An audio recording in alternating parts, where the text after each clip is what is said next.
ગુજરાત સરકારના એસટી વિભાગ દ્વારા રાજ્યભરમાં નવી 182 બસોની ફાળવણી અંતર્ગત અમરેલી જિલ્લાના બગસરા ડેપોને 2 નવી બસોની સુવિધા પ્રાપ્ત થઈ છે।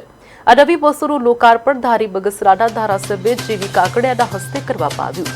ધારાસભ્ય શાસ્ત્રોક્ત વિધિ બાદ લીલી ઝંડી આપીને બસોને પ્રસ્થાન કરાવ્યું હતું અને પોતે પણ આગેવાનો સાથે બસમાં મુસાફરી કરી સુવિધાનું નિરીક્ષણ કર્યું હતું।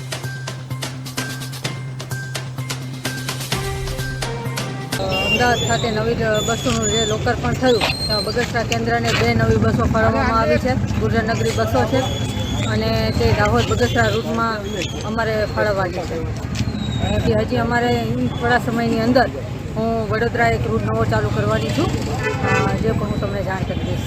અને એકે પણ રૂટ બંધ ન થાય એના માટે આ સરકારશ્રીએ વિનંતી કરી છે કે નવા રૂટ પણ શરૂ કરવા હોય લાંબા, તો એ પણ અમને રજૂઆત કરજો તો અમે કરી દઉં। આપણે આમ તો અહીંથી ચાલુ જ છે, કદાચ બીજા કોઈ રૂટ ચાલુ કરવા હોય તો અમને ગમે ત્યારે કહેજો।